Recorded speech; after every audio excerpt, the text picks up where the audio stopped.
오늘 말씀은 지난 구절을 보시면 시간에 그 새 포도주는 새 부대에 넣어야 한다 하는 말씀에 이어서 나오는 장면입니다.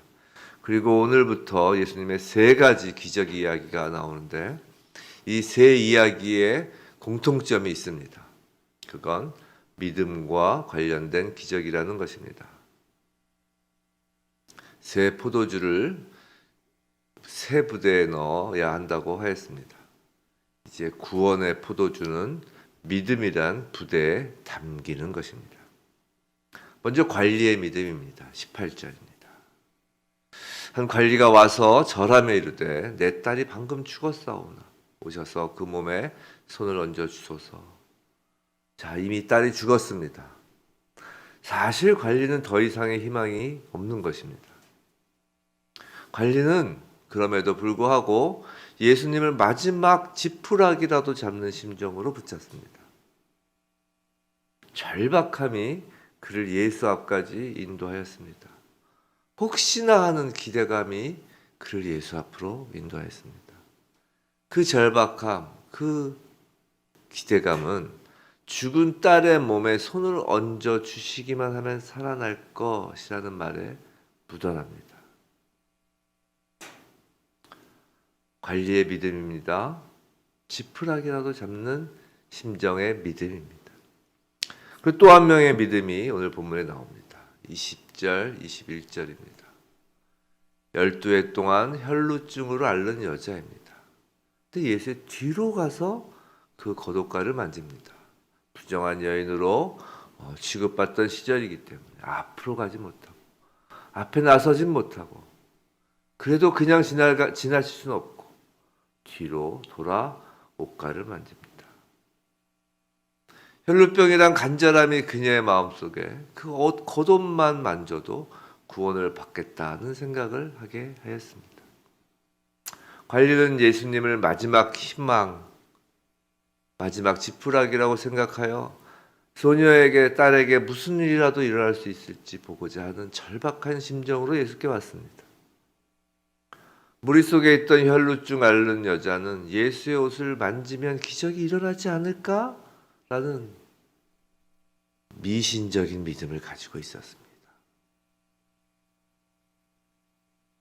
불완전할 수 있고 부적합한 믿음일 수도 있습니다. 관리와 이 혈루증 앓는 여인의 믿음은 말이죠. 그런데 성도 여러분, 그 믿음은 예수님을 붙잡은 놀라운 손입니다. 믿음은 우리로 하여금 예수님과 접촉하도록 해주는 것입니다. 오늘 본문에서 소녀의 아버지와 머릿속에 있던 여자의 경우에도 그랬습니다. 그들 둘 다 만졌으며 만짐받기를 원했으며 그래서 그분의 능력을 경험했습니다. 성도 여러분, 믿음은 어떤 지적 개념이 아닙니다. 감정이 아닙니다. 오히려 그것은 만지는 것처럼 1차적인 개념입니다. 완전한 믿음이 아닙니다. 모두 믿음이 부족하기는 했지만 그 작은 믿음으로 예수께 접근해 그분을 만지는 것으로 그 믿음은 충분했습니다. 우리가 손을 뻗어 주님과 접촉하자마자 구원이 이루어집니다. 이것이 주님의 메시지입니다. 내 믿음이 너를 구원하였다입니다. 믿음은 사람들로부터 평가받는 어떤 답안지가 아닙니다.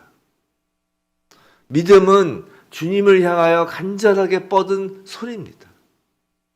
그 손이 예수님의 옷깃에라도 닿는다면, 그리고 예수님 당신의 손을 죽은 자 위에 얹기라도 한다면 좋겠다라는 그 간절한 손입니다. 성도 여러분, 우린 살면서 신앙생활하면서 정말 하지 말아야 될 것을 하는 경우가 종종 있습니다. 그건 누군가의 믿음을 판단하는 것입니다. 누군가의 믿음을 판단하지 마시기 바랍니다. 그것이 오류와 부적합한 것으로 가득 차 있는 것처럼 보일지라도 예수께 믿음을 두는 한 그 믿음은 의미가 있습니다. 최후 수단으로 믿음을 보인다 할지라도, 미신적으로 보인다 할지라도 그 믿음을 판단하지 마시기 바랍니다. 의미 없는 믿음은 없습니다. 다만 믿음에 대한 사람들의 판단이 의미 없을 뿐입니다. 그리고 그런 잘못된 판단이 불신으로 이어지는 것입니다. 예수님의 권능은, 예수님의 은혜는 불신의 분위기에서는 나타나지 않습니다. 혈루증을 앓는 여인을 둘러싸고 있던 무리가 그러했습니다. 여인의 행동을 판단하는 무리는 믿음이 없었고 그 결과 아무것도 얻지 못했습니다. 죽은 소녀의 주위에 있던 직업 애국꾼들, 피리 부는 자들은 믿지 않았으며 비웃었으며 그 결과 쫓겨나고 말았습니다. 우리는 가끔 이런 생각을 합니다. 예수님이 기적을 행하시는 그 자리에 내가 있었더라면 더 확실하게 믿었을 텐데 라고 말입니다. 그러나 그것은 착각입니다. 예수의 기적이 눈앞에서 반복되어도 믿지 않는 사람들이 부지기수로 많았습니다. 기적을 보았기에 자기가 믿는다고 생각한다면 사실 믿지 않는 경우가 부지기수인 것입니다. 무슨 말이냐면 믿음이 먼저인가 기적이 먼저인가입니다.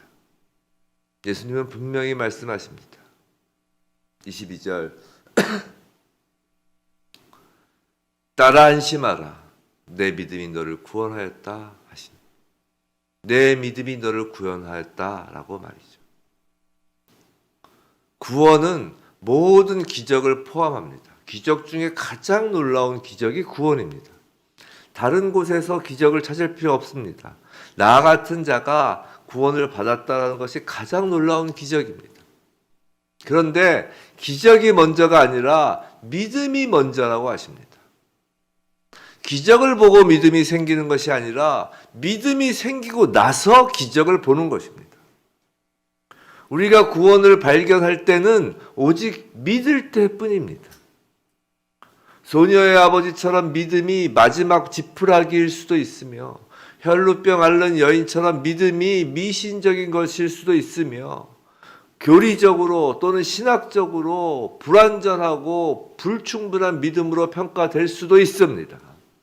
그러나 그 믿음이 예수님의 긍휼하심, 사랑과 접촉될 때 그 믿음으로 죄인과 예수님이 함께 묶이는 것입니다. 예수님은 관리의 말이 끝나자마자 그 자리에서 곧바로 일어나 따라가심으로 사랑을 보이십니다. 그리고 예수님은 부정한 것으로 여겨지던 당시의 그 시신에 굳이 손을 대지 않으시고 말씀만으로도 가능하실 텐데 그 소녀의 손을 잡으심으로 그 예수님의 그 사랑으로 소녀가 일어납니다.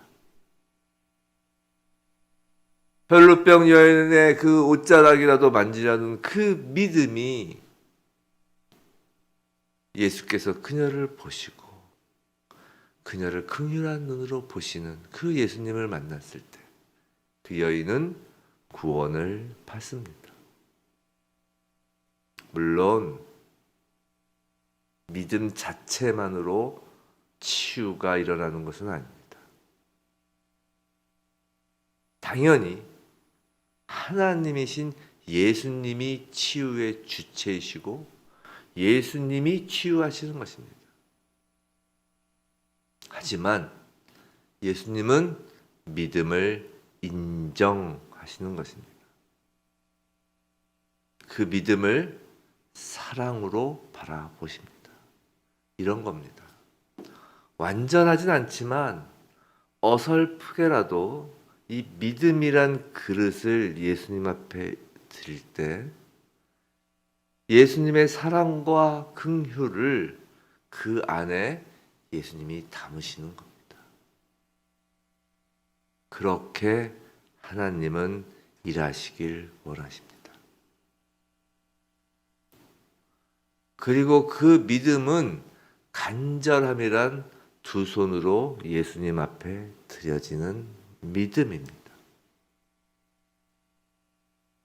관리의 간절함은 예수님 앞에서 절하는 모습으로 드러납니다. 혈루증 앓는 여인의 간절함은 부정한 여인으로 여겨지는 상황에서 예수의 뒤로라도 가서 옷깃을 잡으려 하는 모습으로 드러납니다. 예수님은 그 간절함을 보신 것입니다. 불쌍히 여기시는 것입니다.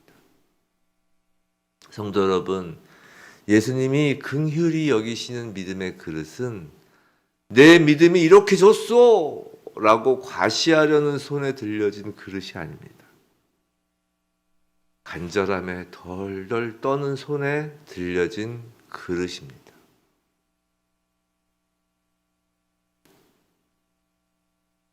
예수님은 전 인류를 구원하시기 위하여 오셨습니다. 우리가 예수 그리스도의 은혜를 너무 협소하게 생각하는 경우가 있는데 예수님의 은혜는 전 우주를 덮고도 남습니다. 예수님의 사랑은 전 피조 세계를 덮고도 남습니다. 어느 그릇에 담기느냐입니다. 부디 이 새벽 죽은 소녀의 아버지의 간절함, 혈루증 앓는 여인의 간절함과 같은 그 떨리는 간절함으로 예수님께 손을 내밀기 원합니다. 그리고 그 손에 들려진 믿음의 그릇에 예수님의 놀라운 사랑, 예수님의 그 놀라우신 긍휼함이 담기는 오늘 하루, 그리고 남은 인생 되길 주님의 이름으로 축원합니다.